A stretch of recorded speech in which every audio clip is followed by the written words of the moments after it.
I've got a new CNC to show you today, the LUNYEE 3020 Nova. A small desktop model that may look like an ordinary 3020 type machine, but packs the power, rigidity, and features of some much bigger and high-end machines. I'll show you this by making some very clean wood cuts, then going through more than an inch of aluminum like nothing, sharing my experience from receiving it to effortlessly making parts and projects right away. This comes basically pre-assembled. All you need to do is add the Z gantry and router. No framing parts, nothing that can or would change the rigidity, that's all ready to go. Feature-wise, what makes this machine awesome is its dual linear guides on all axes. You'll often see machines like this have it on the X-axis, but this sports it on the Y and Z axis. This gives the machine absolutely no loose or wobble, which is basically the most important part of a CNC. Other than that, to drive this, it has a massive 12mm ball screw, which has a lot more torque transfer than the typical 8mm screws you see on those types of machines. This thing is a beast, and with its 710 watt router, it doesn't lack any power there also. I like to protect my aluminum spoil boards with baseboard or MDF slots, which I glue on top instead of moving around project to project. This gives me 3mm of play to the spoil board without affecting my clamping ability. I've added covers on all my spoil boards. I love keeping my machines nice and new and more importantly flat. Those are easy to change whenever needed. Let's get it going. Right away I wanted to test its precision, and a great way to do that is 3D carvings. I've got this nice piece of walnut and a 3D STL file of a skull that I can easily program with Fusion 360 to run on this machine. I'm doing this in 2 operations in Fusion. If you're curious and following around, I use the 3D Pocket tool followed by a parallel finish pass. This gives me consistently good results on engravings like this, and even more so now with this rigidity, the results are just smooth and perfect, no sanding needed. Next, before I get to some awesome aluminum projects, I want to try the hardest wood I have, Purple Heart. With the bigger format of bits this machine can handle, 1/4 inch. Let's push it hard and see what it gives, machining this cool little ring box that I designed and made with many machines so far. It's a great little project that I love making in different materials. As you'll see, using a 1/4 inch bit, the time it takes to do projects like this is a lot less than 1/8 of an inch. What you lose with the bigger bits is the ability to do square and side edges, and any detailed 3D details from the ball and bits.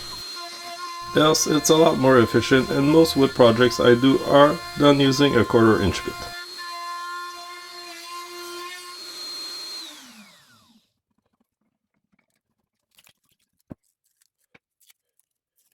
This came out great.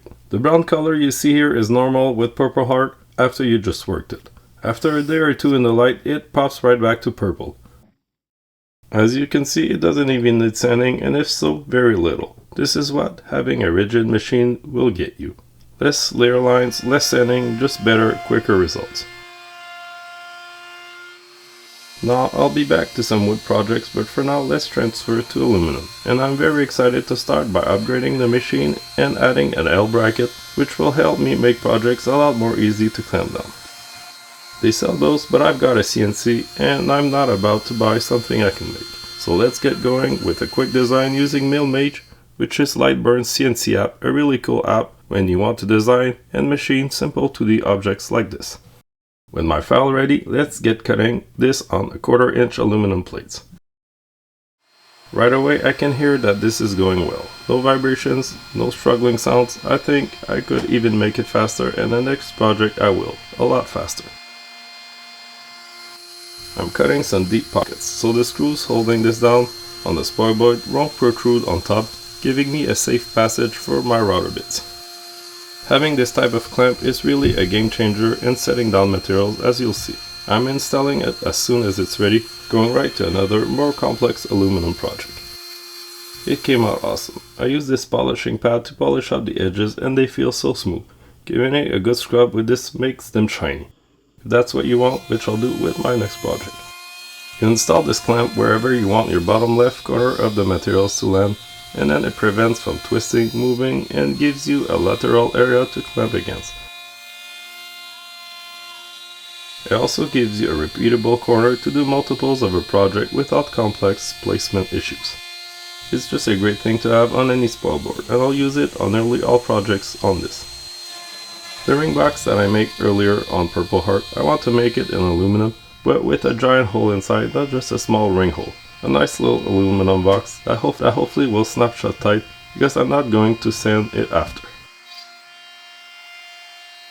As you can see, having this L clamp let me have the actual clamps far away from the router without any issues with my materials twisting or going away. I'm including the SVG file for this clamp as a download link in the description. Check it out if you're interested, it's free.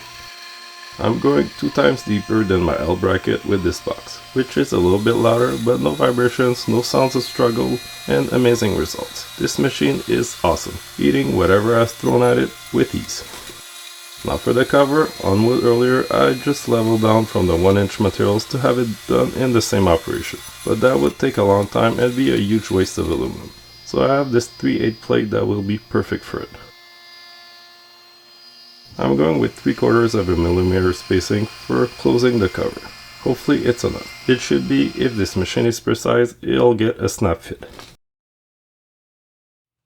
As predicted, I got a nice snap fit. And even better, it holds upside down. This is perfect. With a little polishing with the polishing pad, I got it nice and shiny. This is a cool little box to hold. Very satisfying to have made that in my home on a desktop machine from my own design.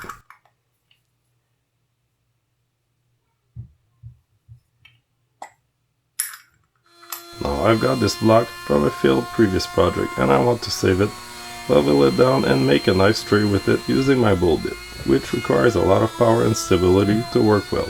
It's an amazing test for this machine, so let's try it.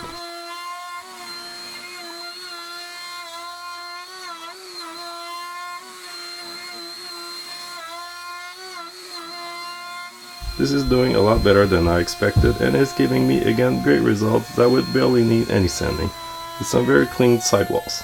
This bit can't cut out a tray though, so let's transfer to the 1/4-inch bit and get that done. The LUNYEE 3020 Nova is awesome. I had a great time working on it and literally no project failures. It nailed everything I threw at it on the first try. Next, I want to make a project that I've made and sold in small to huge sizes, a catch-all tray, which all rolling items gravitate towards the middle. Made out of hardwood, it sells well and it's very easy to do on a CNC. Let's make one out of a 6-inch wide piece of cherry after easily programming it in Fusion 360. I don't even need to cut it out on the CNC as I'm giving it a square piece, and this is where the clamp I made is really nice. Nothing on top of the piece, the whole thing is accessible to the bit. With some double-sided tape and a lateral clamp, it's ready to go.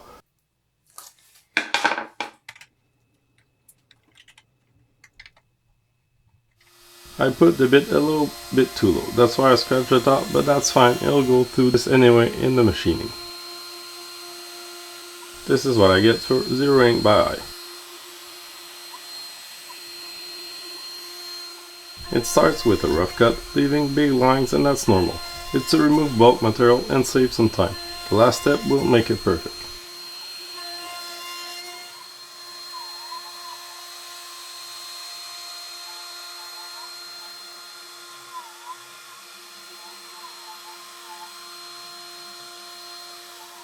The next step, the parallel pass, just does that. Line per line, parallel, and with the ball end bit I get the perfect top surface I need for a curved piece like this. That's all for this piece, and it sells really well. Take some nice lit pics with keys, other items in it, a plant next to it, and you'll get people wanting them. Thanks to LUNYEE for sending the 3020 Nova over. I'll be back with some awesome aluminum projects really soon, because this thing just does it and I'm excited to plan parts to make with it. Check out the links in the description if you're interested, and subscribe for more because I'm for sure right back at this as soon as I submit this video. Thanks for watching and see you next time.